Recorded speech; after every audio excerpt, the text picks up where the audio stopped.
Bismillahirrahmanirrahim. Supposed to be, supposed to have. ये तीनों phrases जो हैं वो ऑब्लिगेशन और एक्सपेक्टेशन को मेंशन के लिए इस्तेमाल करते हैं, ठीक है। यानी ऑब्लिगेशन और इसमें यह एहसास दिलाया जाता है कि आप पे ये फ़र्ज़ है, आपको इस वक्त ये करना है, आप जो कर रहे हैं ये गलत है और आपको ये करना है, ठीक है। तो उस वक्त आप सपोज टू इस्तेमाल करते हैं। और सपोज टू में सपोज टू जब हम इस्तेमाल करते हैं तो उसके साथ क्या होता है, इसका स्ट्रक्चर क्या होता है कि सब्जेक्ट और फिर आता है हेल्पिंग वर्ब। हेल्पिंग वर्ब में प्रेजेंट और पास्ट आता है, विल और हैव और हैज़ का कोई यूज़ नहीं है। इज एम आर और वॉज वर्क इस्तेमाल होता है। उसके बाद सपोज टू लगाते हैं, फिर V1 लगाते हैं, ठीक है। और ये उस सिचुएशन में कहते हैं कि कोई, जब आप देख रहे होते हैं कि कोई अपनी फ़र्ज़ की अदायगी नहीं कर रहा है और उससे क्या एक्सपेक्ट किया जा रहा है, तो उस वक्त ये जुमला का इस्तेमाल करते हैं। सपोज़ कि किसी ने अपने पेरेंट्स को लुक आफ्टर, कोई ऐसा है जो पेरेंट्स को लुक आफ्टर नहीं कर पा रहा और नहीं कर रहा या इग्नोर कर रहा है, तो आप उसको ये कह सकते हैं you are suppose to look after your parents, यानी कि आपका फ़र्ज़ है कि आप अपने पेरेंट्स का लुक आफ्टर करें।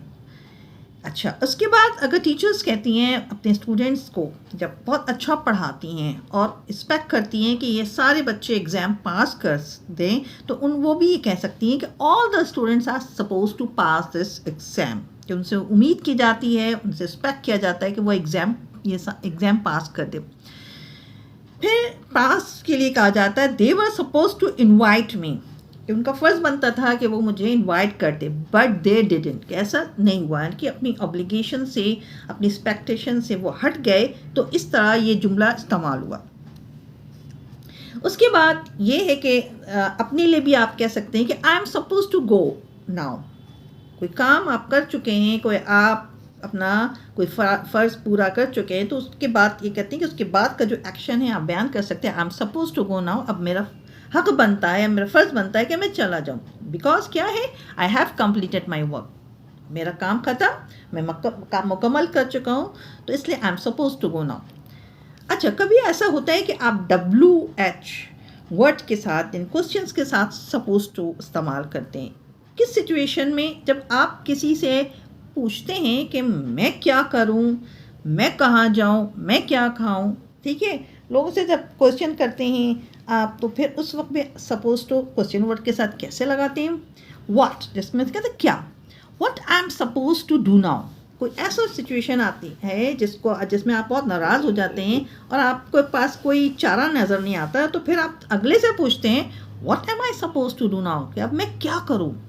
कभी ऐसा होता है कि आप कैसे के लिए पूछते हैं सपोज टू, कि मैं ये काम कैसे करूँ, ठीक है।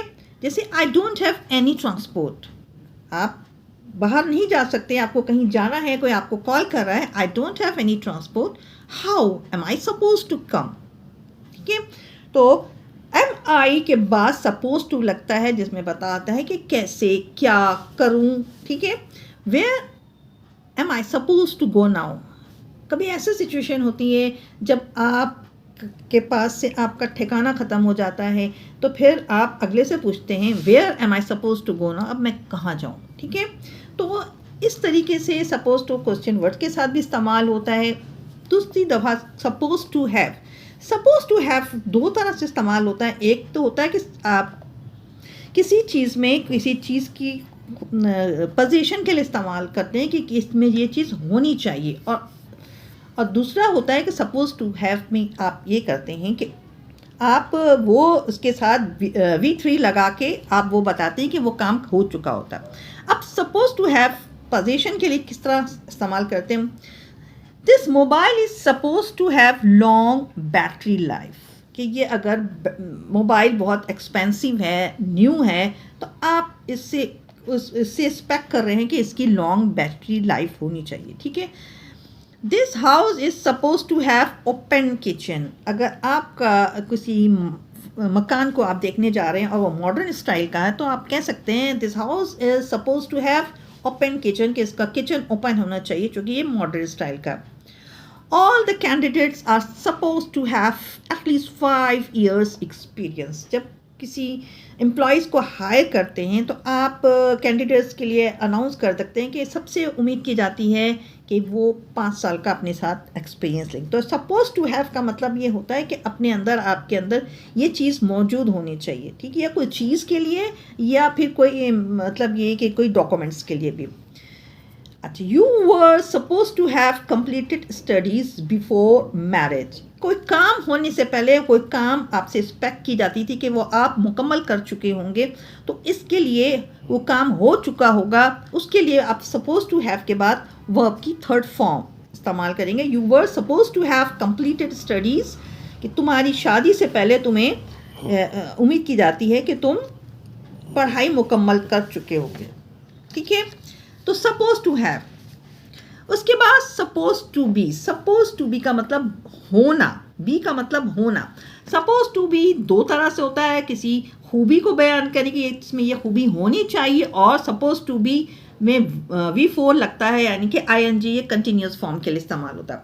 हर birthday celebration is suppose to be in the 5 star hotel. होगी उसकी बर्थडे कहाँ एक्सपेक्ट की जा रही है, किसी 5 स्टार होटल में, ठीक है। Her mom is waiting for her, उसकी वालदा उसका इंतजार करी। She is suppose to be at home, वो होगी कहाँ, उसको क्या होना चाहिए, वो एट होम, घर पर होना चाहिए, राइट नाउ, इस वक्त। They were suppose to be very helpful, उनसे उम्मीद की जाती थी कि वो बहुत मददगार होंगे। बट दे डिसअपॉइंटेड मी, मगर उन्होंने हमें मायूस किया। This is not play time, ये खेल का वक्त नहीं है। You are suppose to be studying now,